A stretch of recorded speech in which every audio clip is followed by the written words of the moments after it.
Polly, você disse que eu não posso bater no menino, que eu não posso colocar no cantinho da disciplina e que nem deveria gritar com ele. Mas como eu faço com meu filho que me bate o dia inteiro, ou bate na irmã, ou grita, enfim, que tá me dando um trabalho danado, você pode me ajudar então? Meu nome é Poliana, eu sou mestranda em Análise do Comportamento e Neurodesenvolvimento pelo UFMG e eu quero falar com você sobre isso. Não tem solução mágica. Infelizmente, não tem PROCON de criança, a gente não pode devolver os meninos, não tem 0800 do paraíso. A gente tem que, de fato, educar. E educar é um processo trabalhoso, né? Um processo muito trabalhoso. E, entendendo isso, também é preciso que a gente se respeite como mãe, como cuidador, como professor em sala de aula. Porque não vai ser fácil e tem dias que a gente vai errar. A questão não é sobre errar uma vez ou errar outra, ou talvez ter uma história de vida, né, de uma educação mais punitiva, porque a gente não conhecia outros caminhos e a gente não entendia a importância de trilhar outros caminhos. Não é sobre isso e minha intenção não é julgar ninguém. É simplesmente dizer que não é o mais saudável, nem para a sua relação com seu filho, nem para o neurodesenvolvimento dele como pessoa, uma pessoa regulada, uma pessoa capaz de dar respostas emocionais adequadas, que você use punição, tá bom? Então não tem resposta fácil, não tem PROCON do céu e tá tudo bem se a gente errou e se a gente tá buscando um caminho mais adequado. Então vamos pensar na criança que se bate na mãe, bate na irmã o dia inteiro. Gente, eu recebo essas perguntas aqui todos os dias. E a gente precisa realmente dar uma resposta para essas pessoas, né?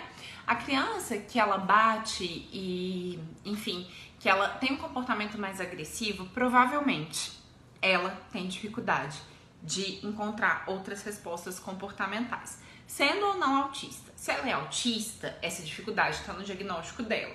Se ela não é autista, existe também uma diferença de comportamento em relação à maioria das crianças, ou o ambiente em que ela está inserida não mostrou para ela outras alternativas e outras possibilidades. Como funciona uma intervenção? A gente vai entender o que está acontecendo, né, com essa criança e vamos construir caminhos de intervenção, de mudança do ambiente, de mudança da maneira que a gente se relaciona com a criança para que ela possa, então, conseguir dar respostas mais adaptativas, que sejam saudáveis para ela mesma, né? E claro, para todo mundo, para casa, enfim, para os pais. A primeira pergunta que nós, analisando o comportamento, vamos fazer é: qual a função desse comportamento? O que é que essa criança objetiva batendo em outra pessoa? Porque existe alguma coisa ali, algum elemento que talvez não ficou claro, que ela tá querendo. Será que ela quer atenção? Atenção dos pais, atenção da irmã? Atenção do meio social em que ela está inserida? Será que ela quer alguma coisa, um doce, um brinquedo, e ela não tem repertório de verbal, ela não sabe se comunicar e ela usa a agressividade para conseguir o que ela quer?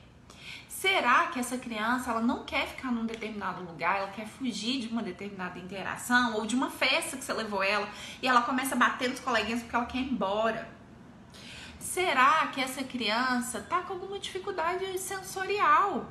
Ela tem ansiedade aumentada, ela tem dor e aí ela se bate ou ela bate, ela é agressiva por causa dessa dificuldade que é orgânica e sensorial. São as 4 funções do comportamento que a gente pode dizer que deve ser o que está governando o comportamento dessa criança. Existem várias relações que acontecem e que muitas vezes, olhando para o comportamento de forma objetiva ali, a gente não consegue num primeiro momento entender, mas a partir da análise funcional a gente já tem algumas diretrizes de atuação, tá?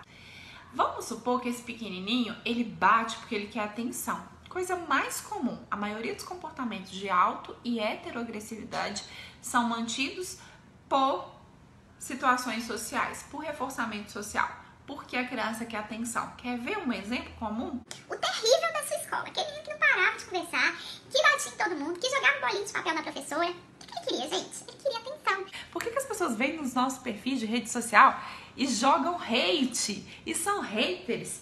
porque elas querem atenção, tá? Isso é a maioria dos comportamentos negativos que a gente emite, a gente busca de fato essa atenção. O que fazer então, depois que eu identifico que a função desse comportamento é atenção? Beleza, essa criança tá chorando, então para ter minha atenção. Então, eu preciso ensinar para ela outra forma de me pedir atenção, não é mesmo? Primeira coisa que eu penso, um menininho terrível da escola, tô aqui brincando, né? Claro que não é uma criança terrível, uma criança que aprendeu o caminho comportamental e tá usando ele. Essa criança, então, gente, a gente precisa dar atenção para ela em outros momentos. A gente precisa ensinar para ela a conseguir nossa atenção de outras formas. E a gente também não deve dar atenção ou dar uma atenção de qualidade quando ela fizer o comportamento que a gente não quer que ela tenha. Então, a criança bateu no coleguinha, a gente vai lá e dá uma bronca, xinga, dá muita atenção para ela. Não, se ela bateu no coleguinha ou no irmão, a gente pega o coleguinha ou o irmão e vai cuidar deles e diz pra ela, olha, bater não é legal, a gente dá um feedback cognitivo, ensinando, né, explicando ali o que é uma regra social sobre o comportamento naquele momento, mas assim, de uma forma bem neutra, bem tranquila e diz, olha, bater não é legal, pega o irmão, pega o colega, agora eu vou cuidar do seu irmão ou do seu colega, porque ele está machucado. E a gente dá atenção para a criança que, de fato, precisa da nossa atenção, que é a criança que foi agredida, né? Claro que se uma criança estiver se batendo, também tem um comportamento que a gente precisa ter aí. Por exemplo, se a criança vai bater na cabeça na parede, a gente precisa garantir a segurança dela. Então, a gente vai lá, garante a segurança dela, coloca a mão atrás da cabeça dela, assim, fica por ali e fala, ó, bater não. Assim que ela diminui o comportamento, a gente fala, bem, do que você precisa? A gente vai tentar diminuir esse encadeamento que a gente chama aqui. Ela perceba que batendo a cabeça na parede, ela tem a nossa atenção imediata, ela consegue a nossa atenção imediata. A gente não vai permitir que ela se machuque, a gente vai ficar por ali pra ela, a gente vai acolher o sentimento dela, a gente vai dizer, olha, eu sei que você tá frustrado, que você quer a atenção da mamãe, ó, se acalma que a gente vai conversar. Tá? A gente vai acolher esse sentimento dela, porque é importante que ela se sinta respeitada como ser humano e que ela entenda que o que ela quis comunicar foi compreendido, né? E aí a gente vai esperar ela interromper o comportamento e então dar atenção para ela. Muita gente que trabalha com análise do comportamento vai me perguntar assim, mas Polly, eu não vou estar reforçando o comportamento, eu não vou estar gerando um encadeamento? Talvez, tá? E aí, gente, é uma escolha terapêutica. Você quer colocar o comportamento de atenção em extinção e acabou? Ou você quer garantir que essa criança tenha uma regulação emocional mais efetiva? A minha escolha é pela regulação emocional, né? Mesmo sabendo que talvez eu esteja aumentando um pouquinho o padrão desse comportamento, tá? Então, quando a gente tem uma criança emitindo um comportamento que a gente não quer, a gente vai entender a função desse comportamento, que são aquelas 4 que eu já falei, objetivar, não reforçar esse comportamento, então não dar atenção quando ela bater, quando ela gritar, se o objetivo for atenção, e ensinar um comportamento substitutivo. E quando ela emitir, reforçar, ou seja, quando esse pequenininho que bate no irmão para ter atenção, ele conseguir falar, mamãe, brinca comigo, você brinca. Quando a criança chegar na sala e falar, professor, deixa eu te falar uma coisa, você escuta, né? Porque aí você vai explicar para ele, olha, esse caminho comportamental também é efetivo. Outra coisa que a gente pode fazer em sala de aula é, ao invés de dar atenção para a criança sempre que ela se comportar mal, dar atenção por bom comportamento, né? Aquela criança que você sabe que tem uma demanda de atenção maior, você então observa tudo que ela fizer que puder ser reforçado, elogiado, valorizado e valoriza.